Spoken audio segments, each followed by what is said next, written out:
everybody. So, let's get started. Anybody have questions right now? If not, we will jump into the question I got online. And we have another question too now that just came in at the last minute. Okay, so let's okay, how can I get high notes to sound dark? Well, that's sort of a contradiction, right? I mean, yeah, I knew what you were saying. In terms of the physics that goes into it, getting a dark sound and playing high are a mechanical contradiction. So, not that you can't do it, but how you do it is not all that straightforward. Okay, one thing you want to make sure is that, okay, you know what?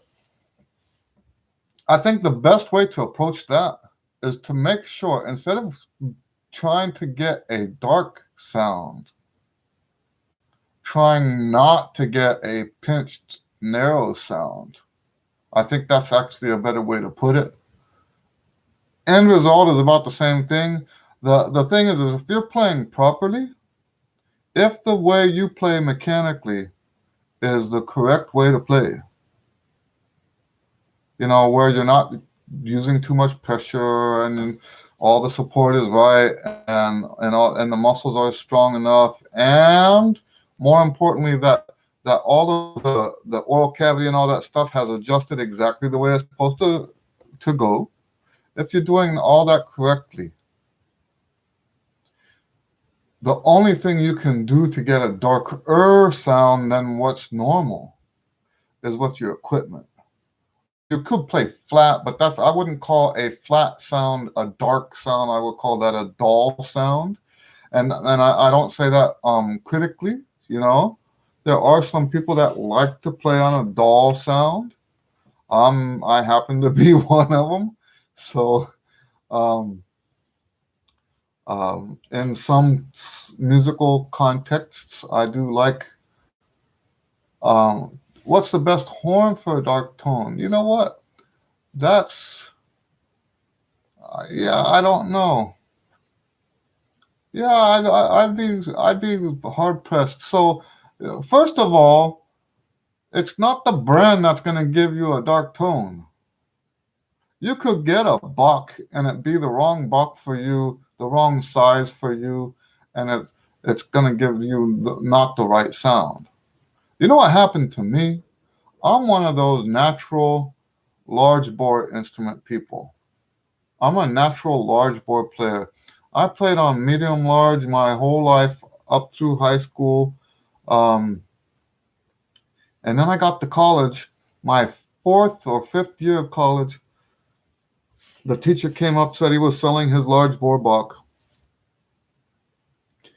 And I bought it from him. And the thing was that he warned me ahead of time. He said, when you go from medium large to a large, you're gonna lose endurance. You're gonna get, you're gonna lose range, and all this stuff. And my range and endurance went up overnight on that horn. Now that's not how it works for most people. That's not how it works for most people. Most people will get a larger bore and have exactly the problems he said. But for me, it was like, and this is why my attitude about equipment is what it is. Okay? I think what happened was I was playing on the wrong equipment for me. So that's what I'm trying to tell you. Large bore doesn't mean darker sound. It depends on you as a person. This is what I'm trying to say.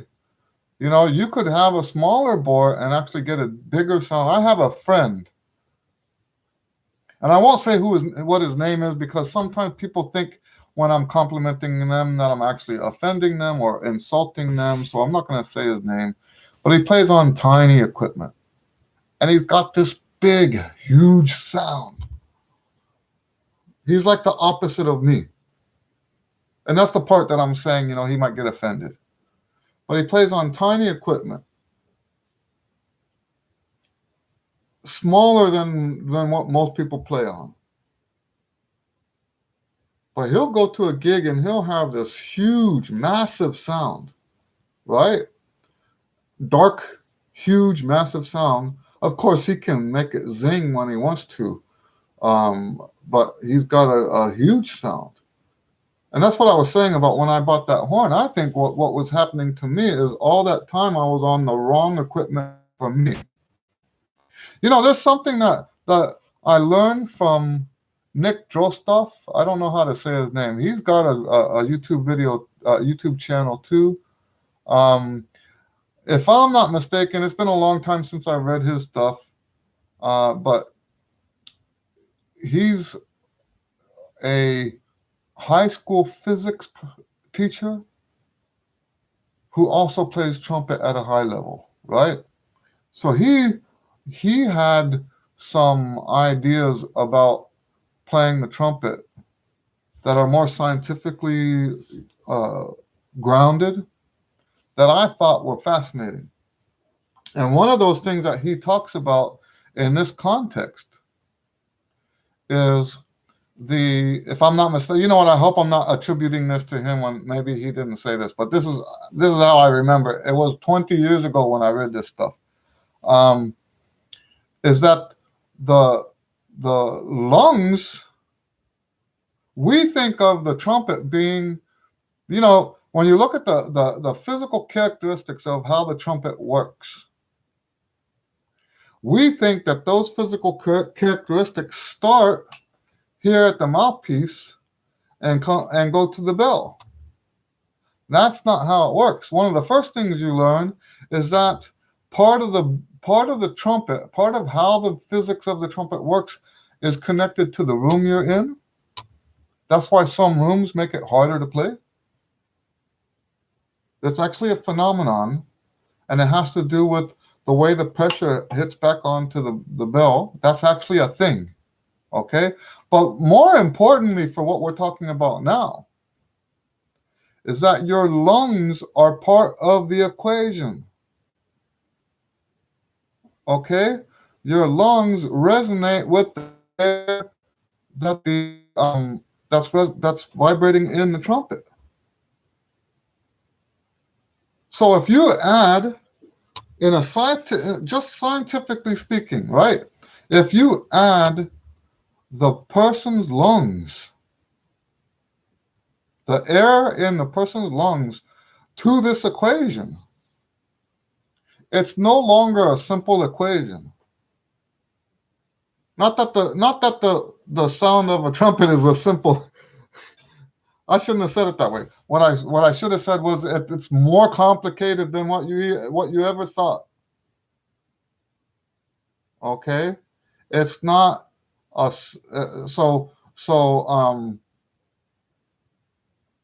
it's also now at this point a lot more personal. Maybe you have big lungs, maybe you have small lungs, maybe you don't use your lungs the way you should be when you're playing trumpet. It's all very, very, very personal. So the most important thing for you to get a big sound on the high notes is to make sure you're not getting a small sound on the high notes from doing something wrong.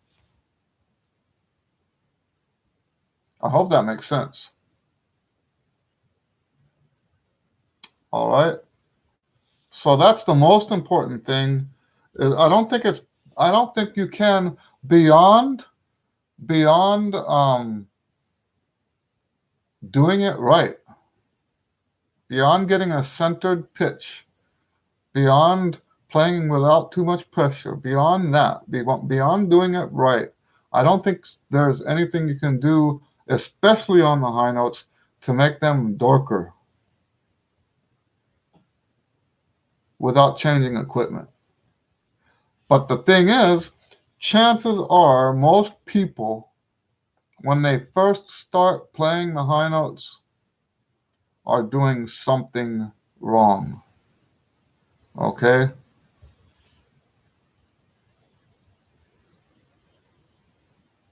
scale rhythms. Yeah, I don't know what a scale rhythm is. New scales, you mean? So, new scales. So there are some new scales that I've been working on. Oh, I think you're thinking scale patterns. Is that what you're saying? You might be getting patterns mixed up with rhythms. Um, so I don't remember saying that. However, the new patterns that I am working on some new patterns. I just introduced them to my practice time about, I guess, a month ago. I haven't decided yet exactly what they're going to be, but the new ones have leading tones in them. That's the difference. So instead of going, I'm just going to do it in C and one octave so you can hear it. Instead of doing traditional thirds, instead of doing that, I'm going a leading tone into it first.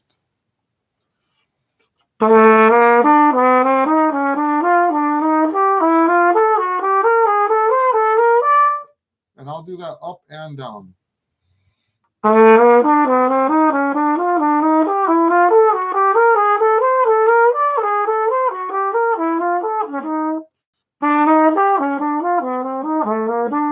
And I do that up my top range and then down to my bottom range. So that's what I'm doing. And I'm working on 20 of those. I haven't worked them all out yet. What I mean by that is do you have any books dedicated to just scales? Yes, I do. I have what I call the tonalization studies, and I'll put up a link to my website for you.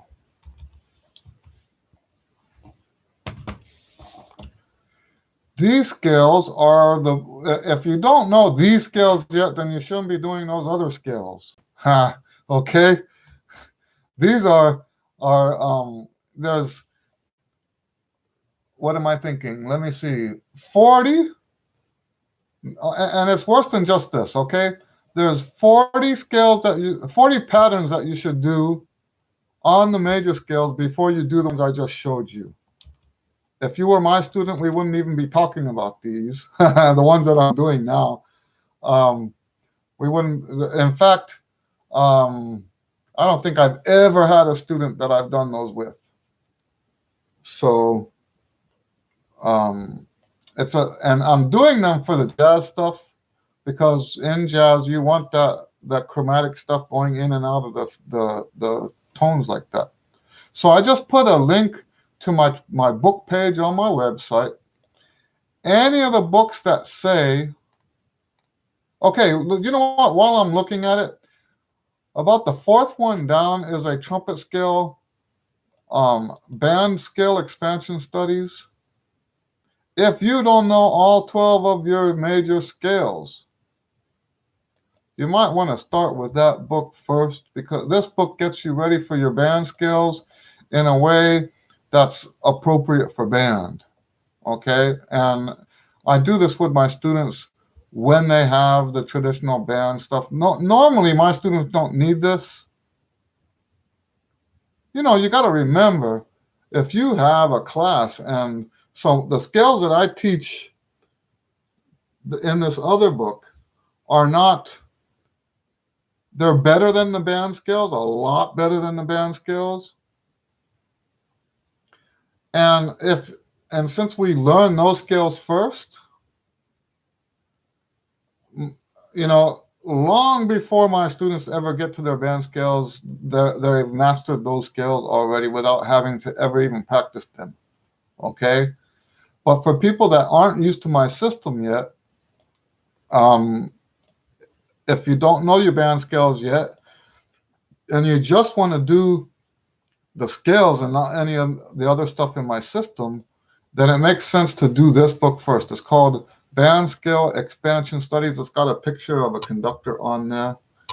And then farther down on the page will be, now the All-State Prep book has scale studies in it, but it also has, now I should tell you that the All-State Prep book is actually 2 books combined. It's an A2 book with the Total Tonalization Studies book. The Total Tonalization Studies is right beneath the All-State Prep. So yeah, those are the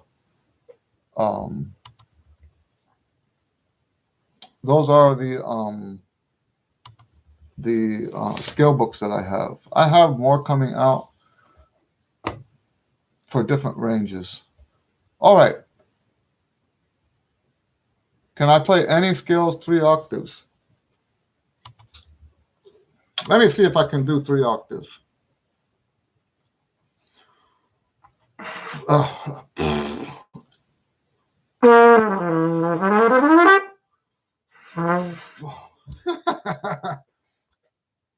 I've never been able to play and talk at the same time. Sorry about that.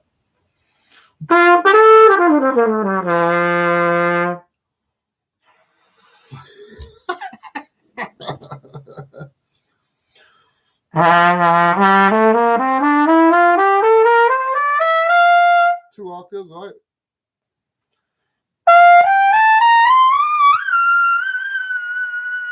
That's 3 octaves.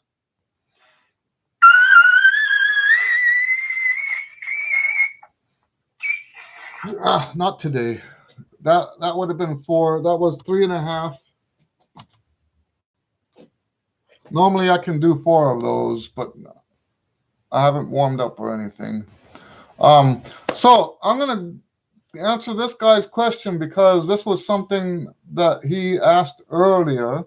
My teacher always yells at me for playing to the side. I try to play to the middle, but it hurts because my brace is cut into my lips.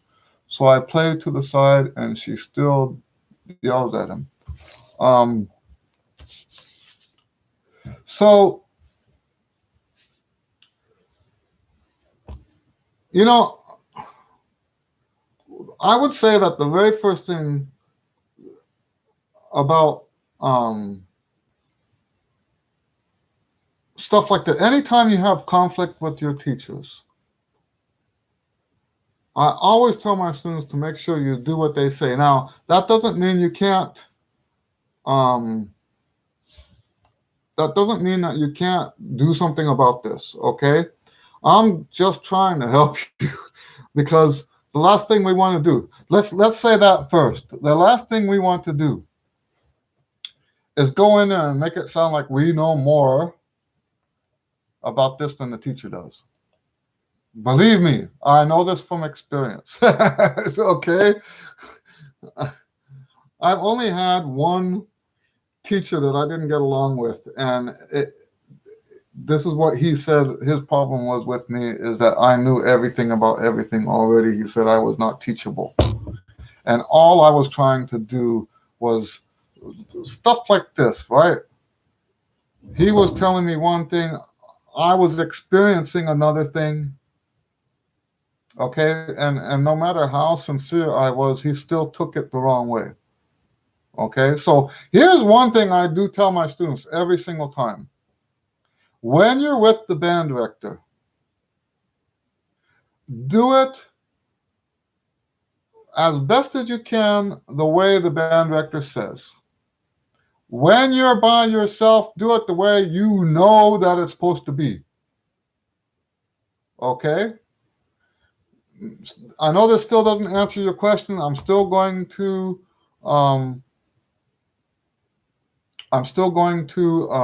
answer the rest of it, but I'm just giving you some foreground here. With my students, I tell them this. I say, when you're with the band director, do it the band director's way. When you're with me, do it my way. When you're by yourself, do it your way. Okay? Now, I'm going to tell you a story about a trumpet player that was so extreme upstream player. He's I've always had a mixture of, I've taught hundreds of students at this point. Hundreds. I don't teach as many now as I used to, by choice, by the way. I want to give my students my full attention, and when you have too many students, you can't do that. So it's been by choice that I've cut back. But I used to have a lot of students, and so at this point, I stopped counting them after 500. Okay, so I've literally taught hundreds and hundreds of students. This guy was the most extreme upstream player I've ever taught. His angle of his instrument was literally like this. That was his most natural way of playing. Okay?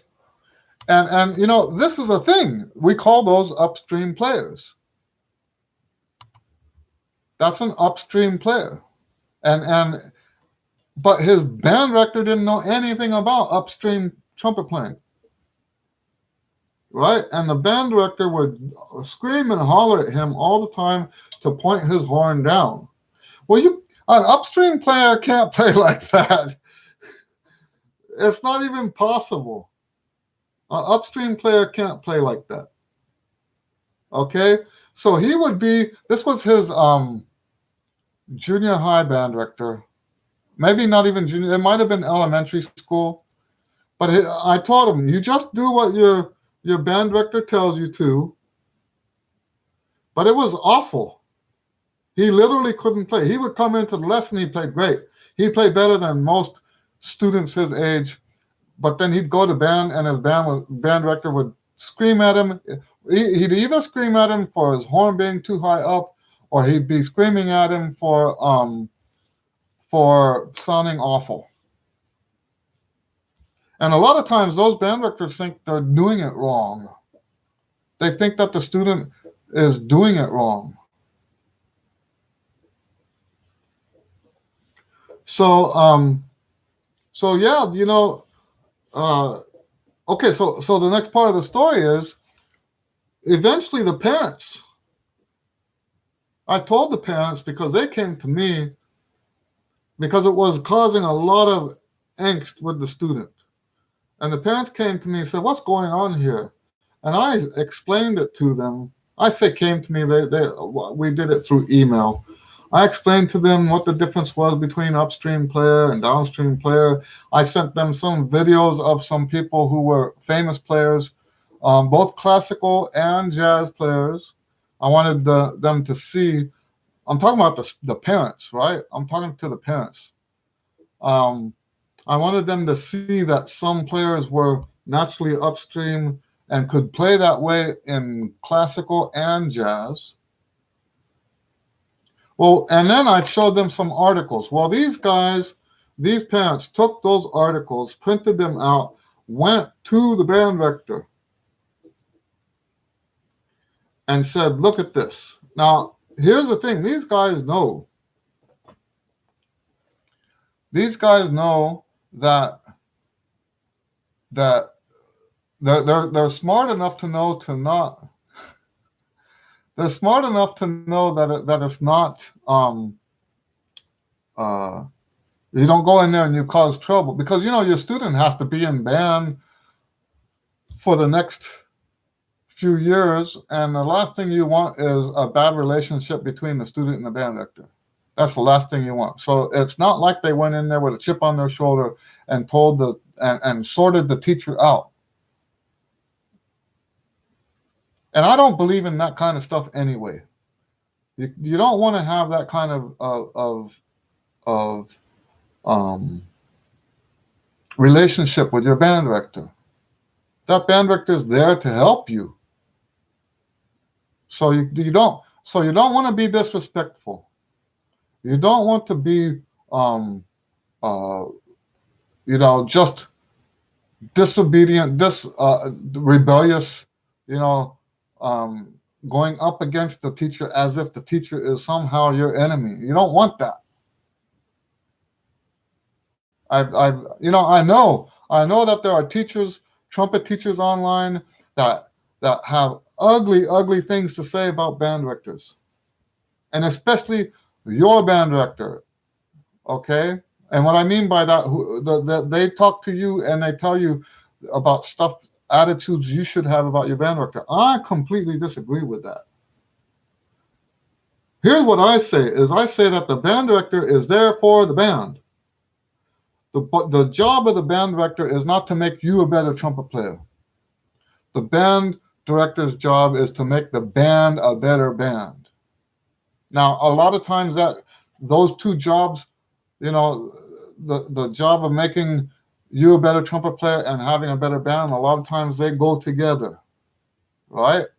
But sometimes they're not the same thing. Sometimes they're not the same thing. So don't go in there with an attitude that and I'm not saying you are. I say this on almost all these videos. I'm not saying that you are that kind of person that you would do that. I just have to say that in case anybody watching this video takes what I have to say and gets the wrong impression and goes fights with their band director. I'm not encouraging anybody to fight with their band director. Okay? So, first step in getting this fixed is to know yourself. Be educated yourself. Okay? Learn as much about this, about the now, unfortunately, my stuff online is about the only stuff you'll find, really, unless there's been stuff added in the last couple of years. Okay? So, you might not find much stuff online about this. And then, so the second thing is to make it, in the past, with that teacher I told you that I messed up with, I think one of the things I messed up with, and by the way, I do think it was me that messed up. I couldn't find a way to communicate to him the way I needed to communicate with him that didn't offend him. And I think what happened is I put so much effort into making it not personal, because that's how I do it. I'm very sensitive about that kind of stuff. I did so much to try to make it not personal that it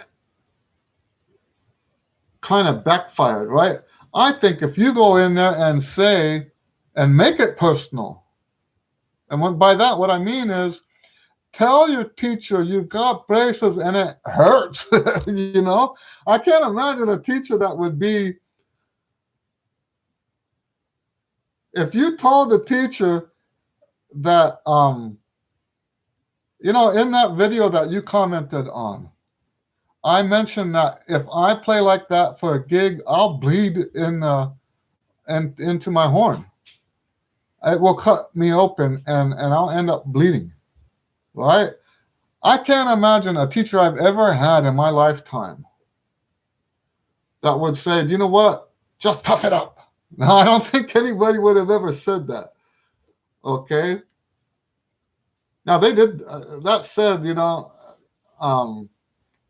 didn't know anything about playing. Hey, great, Samuel. It's nice to see you again. None of my teachers ever talked anything about the physical stuff that goes here. I mean, I'm talking about when I was younger. Some of my older, when I got older, the teachers were more,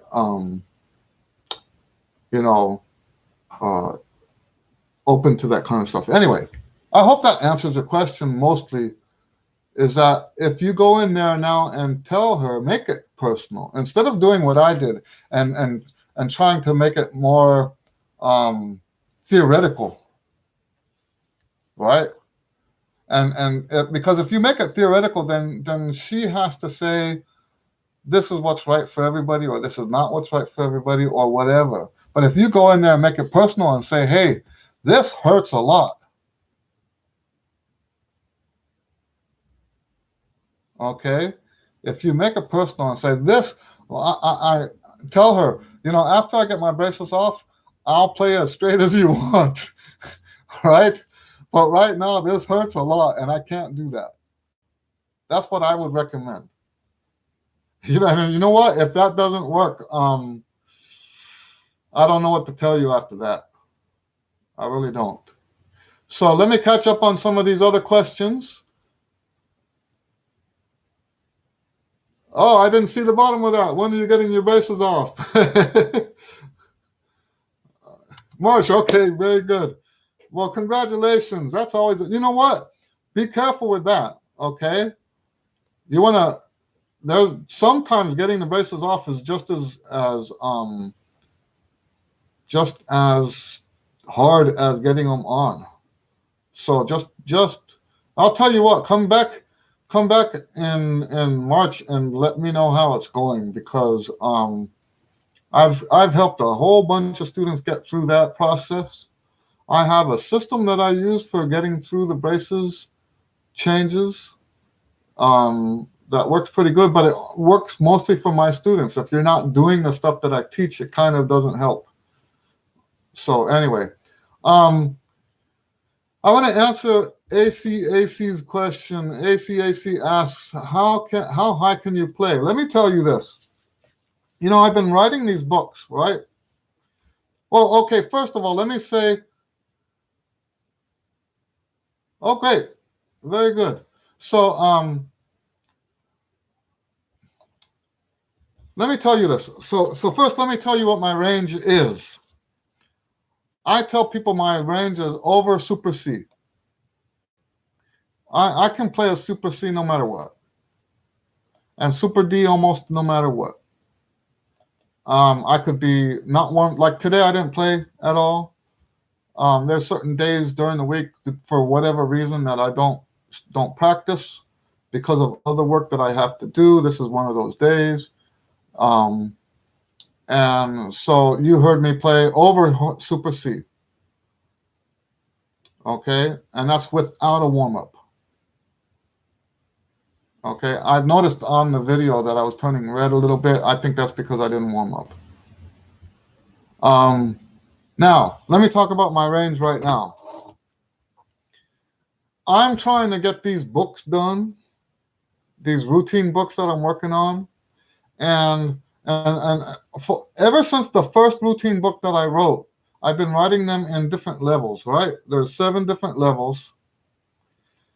The top 2 levels hardly anyone ever uses, right? That's how they call that the product pyramid for the educational stuff. The beginners is most of your, you have more beginners than anybody else. And then the people at the top, there's the fewest of those, right? So when you write books for all levels, the books at the bottom are the ones that are going to get the most use. And because I'm writing these books, and I've said this in previous videos, I've been sacrificing my practice time for these books. What I do is I write the exercises during my warm-up time, my routine time. So I haven't been practicing high notes for over a year.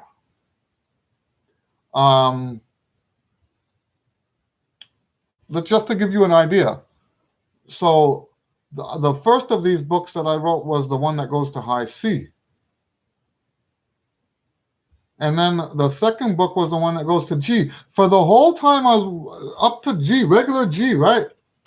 You can call it high school G. Right? That's a note that most high school students can play. For a few months, that's as high as I was practicing. Okay?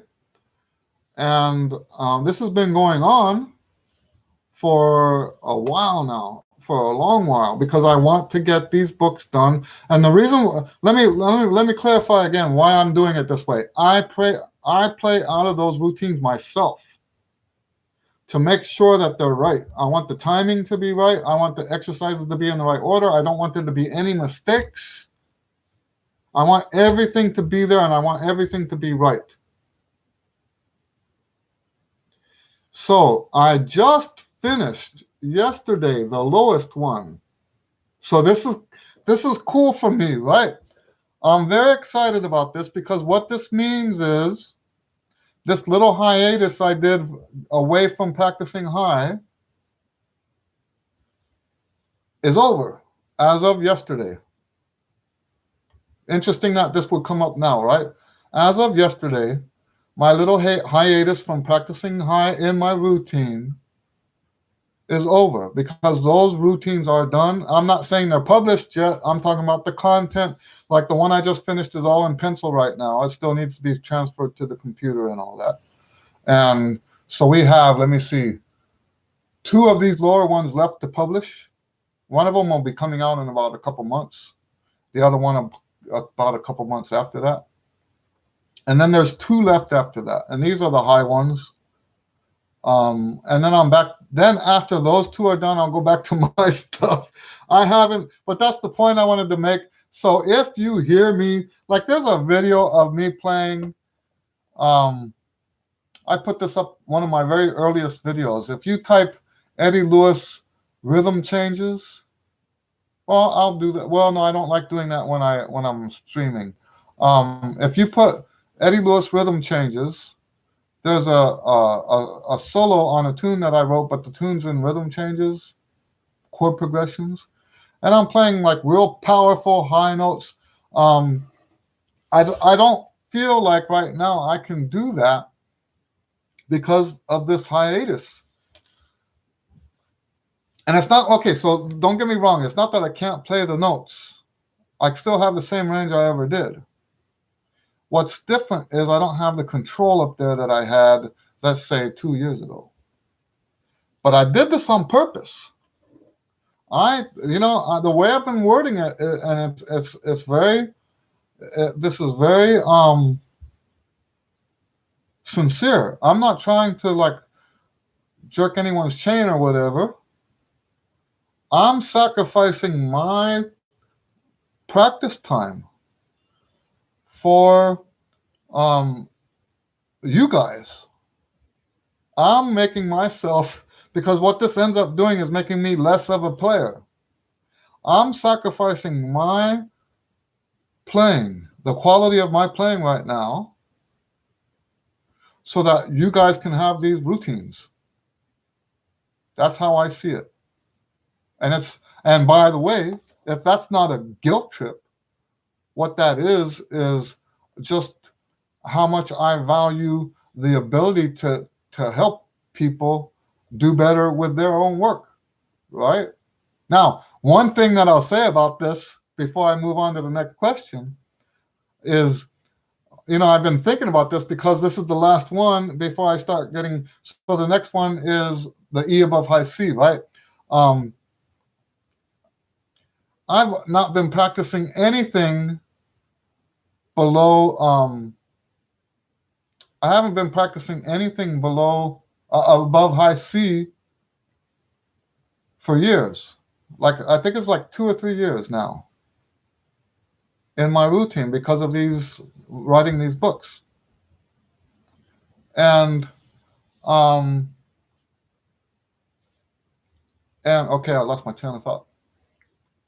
So, and so when I go to the gigs, here's the amazing thing about it. I'm still doing my routine, right? I'm still doing my routine, but it's just the low version of my routine.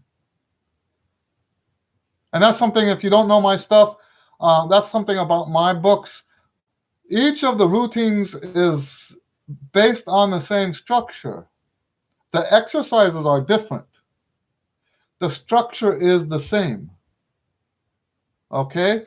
It's the structure that's so valuable, not the exercises themselves. Well, okay, so the exercises are valuable, but not as valuable as the structure itself.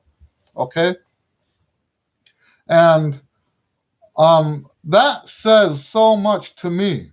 The fact that I can go to these gigs, and there's some gigs that I have Super C's on.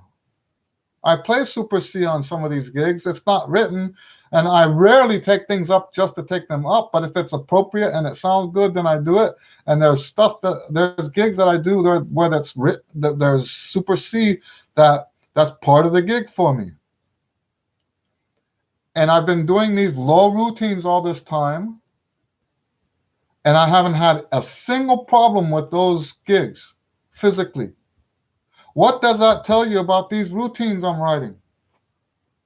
Let that sink in. And I'm not saying this so I can get you guys to buy them. I'm telling you, this stuff is powerful.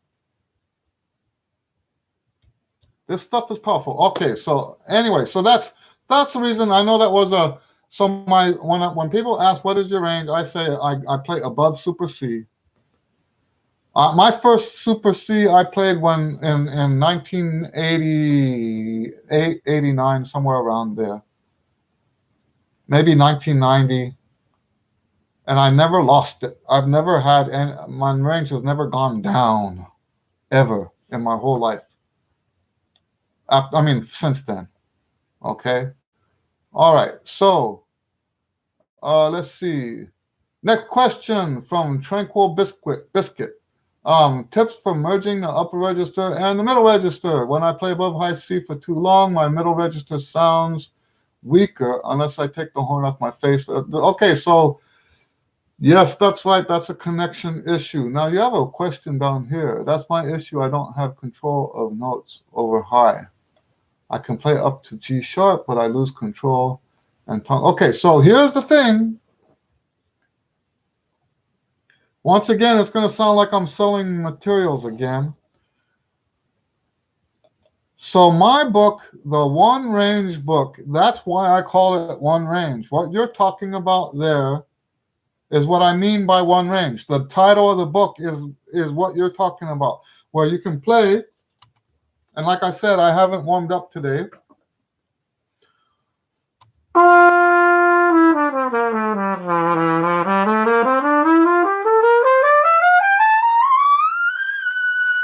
Okay, so that's 3 octaves, and they're all connected. So when I say one range, we want to have a connection between your lowest notes and your most highest notes. Okay, so the One Range book tells you how to do that. And basically, you know what? The scales help too with that. You know, if you're doing so this is the first scale study in my scales.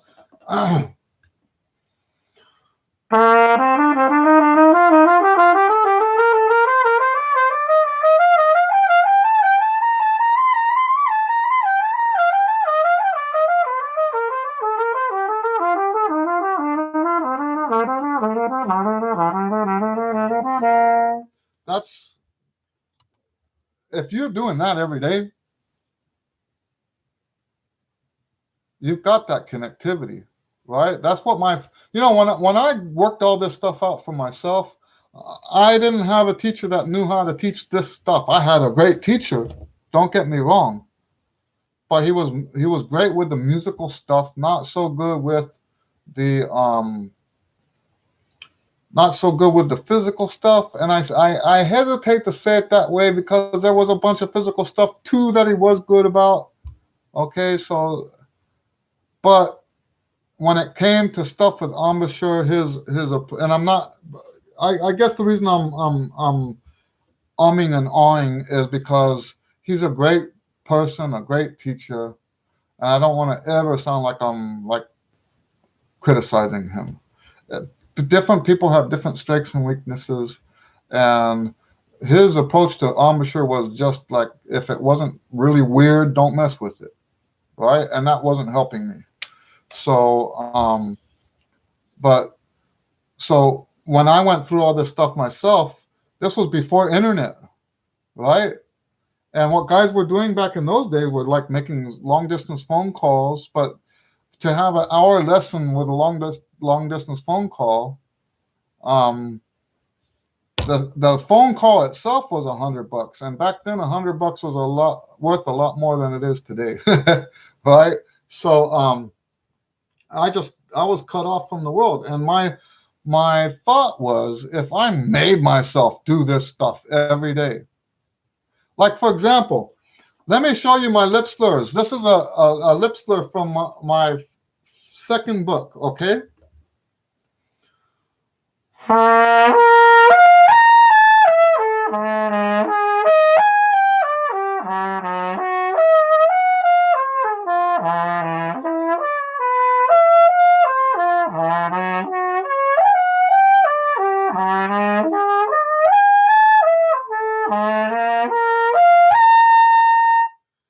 you're doing something like that every single day, you're going to be connected. And that's what my philosophy was when I realized I was going to have to figure this out myself. My philosophy was, if I make myself do this every single day, then that connectivity was going to happen. Now, you don't have to reinvent the wheel. So, Tranquil Biscuit, tell me. Okay, well, cool. So, tell me, how much time do you practice a day? No, you know what? Don't tell me. Don't tell me, because that can be kind of embarrassing sometimes. So, let me tell you this. If you practice an hour or less a day, then I would strongly recommend for you the One Range book and the Chops Express book. Okay? The Chops Express book is the short version of my routines, and you can have the because it's got 7 routines in it. You just pick the ones that fit the range you have. 4 hours a day. Wow, I'm impressed. Oh, a senior in college. Okay, well, that makes sense. Okay. Well, okay, so then for you, I would more recommend the One Range and either the daily routines or these books I'm writing now. So there's Trumpet Chops Pro is the one that goes up to high C. The one I'm about to publish now goes up to B flat, below high C. Then there's Trumpet Chops Player that goes up to G. Now, all of those are going to be published together when all of them are finished. But that's what I recommend for you. If that's something you're struggling with, is that connectivity, that's what these books are for. They've been designed for that. Now, here's the thing. If you're a college student and if you're a music major, don't do this stuff without talking to your teacher first about it. Okay, well, the exception would be is if your teacher, sometimes the teacher doesn't care what you're doing for a warm-up. Okay, does that make sense? If your teacher does not have an assigned warm-up for you, then then go ahead and do what I'm saying, and don't worry about talking to him about it. But if your teacher has an assigned warm-up that he wants you to do, or she, that's tricky, right? That's tricky. No, I still would say get the One Range book, because maybe you can take, and I say this in the One Range book, right? You can do the One Range book without doing my other books. So you could take maybe the One Range book and then apply that to the materials that your teacher has you doing. Then you're not, just like what we were talking about earlier with the band director, right? I'm not into that. I don't want to get between someone and their teacher. That's the last thing I want. I don't think I'm better than your teacher. Okay? Okay, if there's no assigned warm-up,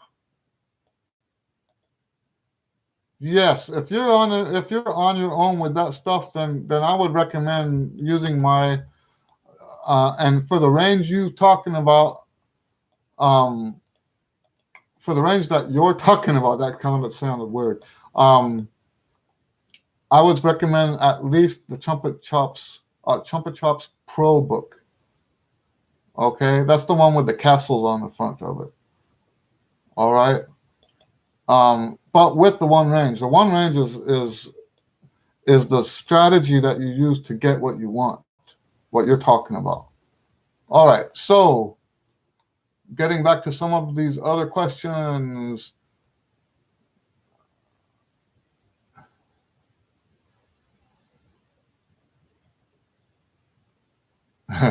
Samuel says the number of books I have is amazing. Well, thank you, Samuel. Um, this is, I'm a born teacher. That's what I'm called to do. I'm a born teacher, and the books is just an expression of that.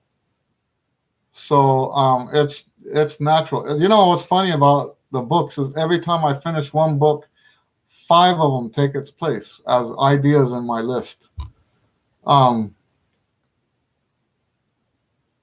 Okay, Anthony is asking any advice about tongue arch to get high notes. So tongue arch is one of the components. So I stopped talking about tongue arch separately. I now talk about tongue arch. It's included now in what I call oral cavity. I tell my students to make their oral cavity smaller. I think that's a better way to visualize it. It's the same thing, really. But when you think of the oral cavity, you're thinking about other stuff besides just the tongue arch. Okay, so that's the first thing I would say. I'll tell you what, when I'm playing a super C, my tongue arch, so what I've done in the past is I'd play the super C, take my horn off and keep everything in position, and I'd open my mouth and I'd try to stick my pinky finger in there to measure how small my oral cavity is for that note. And my oral cavity for the super C is so small that my pinky finger will not go in there. Okay? But I hesitate to refer to it as tongue arch simply because that's not complete enough. The image that you have in your head. In other words, you know how I think some of you guys know this already. I don't like the whole M thing. People say if you want the right embouchure position, just make an M, right? Well, I'll tell you what. First of all, M, I don't say M like that anyway, right? And the problem I have with the whole M thing is you could get any number of lip positions. And the first time I said that on a forum, they chewed me out. But you know what? People get very loyal to the way their teachers taught. And if you teach something that's a little bit different from what they taught, they become, I call them zealots, okay? They become very zealous about that way of teaching. And anything that you come up with that maybe might improve that, people get like real bent out of shape. Because first of all, like when I first started talking about all this stuff, I was in my 20s. I had already figured out a whole bunch of this stuff when I was in my 20s as a teacher. I told you, I'm a natural teacher. This is what I'm called to do. And so finding better ways to say stuff, but people would look at me and say, well, you're not famous. You're not like this awesome trumpet player like these other guys that teach. And they get bent out of shape that I would be so preposterous as to say that the way I teach it is better. Right? So there's a lot of that. And I think what happens is they get so dark. This really what we're talking about is what we call dogma. They become so dogmatic about the way it's taught because that's, in a lot of cases, it's from generation to generation to generation. And most of the time, I'm on board with what they teach because I think there's power in this being handed down from generation to generation. There's power in that. I don't reject that the way some other people reject that. Okay? There are some very rebellious people out there that go against all of that. I don't, because I think there's It's not possible for a single person to reinvent all of that stuff in terms of pedagogy, right? It's not possible to reinvent all of that. Most of what I teach is this traditional pedagogy passed down from generation to generation. Some of it hundreds of years old, because some of it comes from the old violin masters, the old piano masters, right? And then transferred over to the trumpet. So some of the stuff is most of the stuff that I teach is based on that, but then I look at little things where there's inconsistencies with my life experience as a teacher, and I modify that. The best word I like for that is tweaks. We tweak those traditional things. We tweak them. We don't reject them outright. We tweak it. So that what you have now is something that's better than what we had when it was transferred. The people who totally turn their back on tradition don't have the power of the trend of that tradition behind them, and they're just one man or one woman standing by themselves. That's not me. What I teach is grounded on the masters, but I've improved on it in the sense that the way I teach it is better. Okay. And I know that's a long way about saying what I'm saying, but I don't like to talk about tongue arch because it's not the best way to talk about it. If you make the oral cavity smaller, the tongue is going to come up. But other things are going to happen too, things we don't even have to talk about, because the oral cavity thing fixes all that stuff. And it puts everything right in the position that it needs to be in. Okay? So yes, now, how do you get that? That's a different story. How do you get the right oral cavity? I don't think it's something you can do consciously. And I know a lot of times it sounds like I'm hyping my books, but that's one of the advantages of my books, the routine books, is that it will help you subconsciously put your tongue arch in the right position. You don't have to try anything. Now, there are some people that have been told to keep their tongue down in their mouth at all times. Those people will have to go through a conscious process of undoing that teaching. So if you were one, and that was me, by the way, I was one of those that was taught to keep my tongue down out of my mouth the whole time, out of the way, down deep in my mouth. And I had to unlearn that. Okay? And the unlearning, you do have to make yourself go through some exercise where you open and close on purpose. Okay? But you know what? A lot of that can just be off the horn. You can do hisses, right? Right? Just do that physical exercise first. Pushing the air, right? Get a little hiss thing going. Back and forth between that. Now, let me remind you what I'm saying here. I'm not saying that the rest of us should do this, right? This is not an exercise for everybody.